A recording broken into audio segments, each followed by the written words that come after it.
साथीहरु यहाँ हेर्नुस् है यस्तो खालके ट्रेन्डिङ फोटो कसरी बनाउने भनेर आज म हजुरलाई यो भिडियोमा देखाउने छु है स्क्रिन रिकर्डिङ गरेर। यो चाहिँ एकदमै ट्रेन्डिङमा चलिरहेछ। जसको भिडियोमा भ्युज आउँदैन हजुरहरूले पनि यो खालके फोटो भिडियोजहरु अपलोड गर्नुहोस्। एकदमै सजिलोसँगले हजुरको भिडियोमा भ्युज आउनेछ र फेसबुकले धेरै बेसी रिच बढाएर जानेछ। किनभने फेसबुकमा हजुरले ट्रेन्डलाई फलो गर्नुपर्ने हुन्छ। एज अ कन्टेन्ट क्रिएटर काम गरिसकेपछि है जब पनि हामीले ट्रेन्डलाई फलो गरेर ट्रेन्डिङ टपिक्सहरुमा भिडियोहरु बनाउँछौं हाम्रो भिडियो एकदमै राम्रोसँगले चल्ने गर्छ।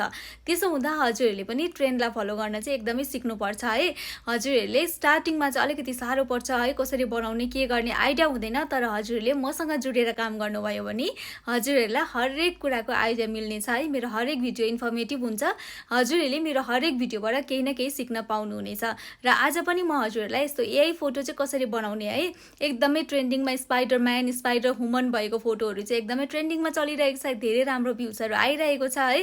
र हजुरहरूले पनि ट्राई गर्नु भएको छैन भने मेरो यो भिडियो हेर्नुहोस् र त्यसपछि हजुरहरूले पनि बनाउनुहोस् है त। मैले चाहिँ स्पाइडर वुमनको चाहिँ फोटो अपलोड गरिसक्दाखेरि चाहिँ त्यसमा चाहिँ धेरै जनाले कमेन्ट गर्नुभएको थियो कि यस्तो खालके फोटो चाहिँ कसरी बनाउने सिकाइदिनुस् न भनेर धेरै जनाको कमेन्ट छ त्यहाँनेर त्यो फोटोमा है।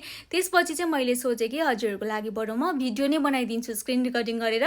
त्यसो हुँदा हजुरहरूले पनि त्यो तरिकाले बनाउनु भयो भने एकदमै सजिलो हुनेछ र हजुरहरूले पनि त्यो तरिकाले ट्रेन्ड फलो गर्नुहोस् भनेर चाहिँ हजुरहरूकै लागि भनेर चाहिँ यो भिडियो बनाउँदैछु है। त्यसो हुँदाखेरि हजुरहरूले पनि एकदमै सजिलो तरिकाले चाहिँ त्यस्तो खालके भिडियोजहरु बनाएर फोटोजहरु बनाएर अपलोड गर्न सक्नुहुनेछ। हजुरलाई म स्क्रिन रिकर्डिङ गरेर देखाउने छु र हजुरले यो भिडियोलाई सेभ गरेर राख्नुहोस् र शेयर पनि गरिदिनुहोस् है। सेभ गरेर राख्नु भयो भने चाहिँ हजुरले कोही बेला बिर्सिनु भयो भने फेरि खोलेर हेर्दाखेरि हजुरलाई आइडिया भइहाल्छ र शेयर गरिदिनु भयो भने चाहिँ हजुरले धेरै अरु साथीहरुसम्म पुर्याइदिनुहुन्छ है। र हजुर पनि एकदमै एक्टिभली काम गरेको काउन्ट हुन्छ है।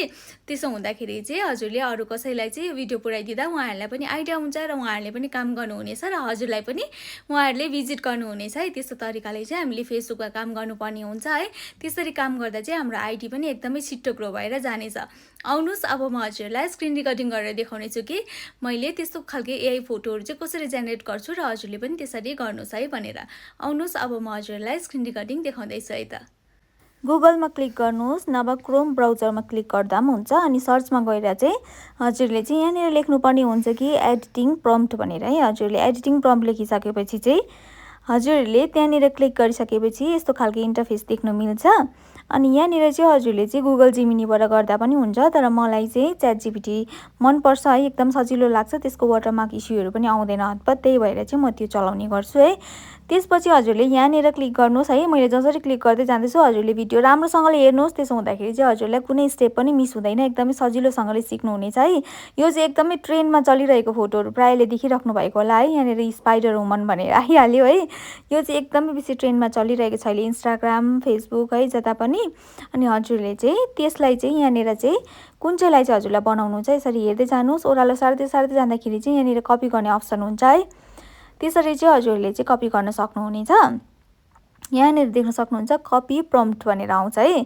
हजुरले यहाँनिर चाहिँ अब म चाहिँ वुमन स्पाइडर वुमन बनाउँदैछु नि त त्यही कारण चाहिँ हजुरलाई म यहाँ देखाउँदैछु कि कपी प्रम्प्ट गरेर है। यहाँनिर चाहिँ हजुरले कपी गर्न सक्नुहुनेछ। अब कपी गरिसकेपछि चाहिँ सिधै ब्याक जानुस् है। यसको केही काम छैन। यहाँनिर जुन चाहिँ कपी गर्नुपर्ने थियो हजुरले त्यसलाई कपी गरिसकेपछि चाहिँ अब सिधै ब्याक आउनुहोस्। र ब्याक आइसकेपछि चाहिँ हजुरहरूले चाहिँ अब फेरि जानुपर्ने हुन्छ कि यहाँ तल रहेको छ च्याट जीपीटी है। जेमिनी नभए च्याट जीपीटी जुनै भए पनि एउटा अर्को चाहिँ एप चाहिँ हुनैपर्छ तपाईहरुकोमा है। मैले यहाँ च्याट जीपीटीबाट गर्दैछु। यहाँनिर गएपछि हजुरले प्लसमा क्लिक गरिसकेपछि फोटो भनेर अप्सन आउँछ है। त्यसपछि हजुरले यहाँबाट जुनै एउटा फोटो सेलेक्ट गर्नुहोस् है। म चाहिँ ग्यालेरीमा हतपत मेरो चाहिँ प्राय जस्तो सेल्फी नै हुन्छ नि त। अनि म चाहिँ यहाँ सोच्दैछु कि अब यसमा चाहिँ कस्तो खालको फोटो लगाउँ भनेर चाहिँ सेलेक्ट गर्नुको लागि चाहिँ हेर्दैछु है। प्राय जस्तो मेरोमा सेल्फी रहिरहेको हुन्छ। सो यहाँबाट चाहिँ मैले एउटा फोटो सेलेक्ट गरेँ। तर यो पनि मेरो यस्तो पोज भएको कारणले चाहिँ अलिकति हुँदैन जस्तो लाग्यो। तर तपाईहरुले जस्तै फोटो लाउँदा पनि हुन्छ किनभने त्यो अटोमेटिकली बनाइदिन्छ कि। तर तपाईहरुलाई चाहिँ कुन चाहिँ खालको फोटो चाहिँ अब त्यो पोजमा बनाउनु मन छ त्यो अनुसारले चाहिँ हजुरले फोटो सेलेक्ट गर्नुभयो भने चाहिँ एकदमै राम्रो आउँछ। एकदमै राम्रो बनेर आउँछ। सो तपाईहरुले पनि त्यसरी नै फोटो सेलेक्ट गर्नुहोस् होला। र यहाँनिर चाहिँ गएपछि हजुरले फोटो सँगसँगै यहाँनिर चाहिँ लङ प्रेस गरेर चाहिँ हजुरले त्यो अघि गरेको कपीलाई चाहिँ यहाँ पेस्ट गरिदिनुहोस् है। अनि यो चाहिँ आफै लेखेर आउँछ। पेस्ट गरिसकेपछि चाहिँ अर्डर दिन्छ कमान्ड दिन्छ कि यहाँनिर चाहिँ यस्तो यस्तो तरिकाले चाहिँ बनाउनु भनेर है। अब यहाँनिर चाहिँ मेरो क्रिएटिङ इमेज हुँदैछ। यहाँ चाहिँ मेरो प्रोसेसिङ हुँदैछ। सो तपाईँहरूले एकछिन पर्खिनुहोस्, मेरो एकदमै अमेजिङ रिजल्ट आउनेवाला छ है। कस्तो आउँदो रहेछ म चाहिँ एकदमै सुपर एक्साइटेड थिएँ नि त, किनभने चाहिँ मैले फर्स्ट टाइम बनाउँदै थिएँ। सो कस्तो खालको इमेज आउँछ भनेर चाहिँ एकदमै एक्साइटेड थिएँ। सो तपाईँहरू पनि हेर्नुहोस् होला कि कसरी चाहिँ यहाँनिर क्रिएट भएर आउँदो रहेछ मेरो स्पाइडर वुमन चाहिँ है। मलाई यो फोटो चाहिँ अलिक कस्तो लाग्यो नि त पोस्ट, त्यही भएर मैले चाहिँ अर्को सेल्फीको फोटो हालेँ। अनि यहाँ हेर्नुहोस्, सो क्युट मेरो स्पाइडर वुमन बनेर आइसकेको छु म है। यसरी तपाईँहरूले पनि एकदमै सजिलो तरिकाले बनाउन सक्नुहुन्छ है त। अनि यहाँबाट हजुरहरूले डाइरेक्ट सेयर गरिदिँदा पनि हुन्छ फेसबुकमा, इन्स्टामा, जेमा पनि, अनि सेभ गरेर राख्दा पनि हुन्छ है त। भिडियोलाई सेयर गर्नु चाहिँ नबिर्सिनुहोस् है। र यस्तो इन्फर्मेटिभ भिडियोजहरूको लागि हजुरहरू मसँग जोडिएर काम गर्नुहोस्। हजुरहरूलाई धेरै कुराको इन्फर्मेसन मिल्नेछ र हजुरहरूलाई काम गर्नु पनि एकदमै सजिलो हुनेछ। र हजुरहरूलाई कुनै कुरा सोध्नु छ र हजुरहरूलाई कुनै कुरा जान्नु छ भने मेरो भिडियोको कमेन्ट सेक्सनमा कमेन्ट गरिराख्नुहोस् र हजुरहरूको प्रब्लमको सल्युसन लिएर पनि म अवश्य आउनेछु है त।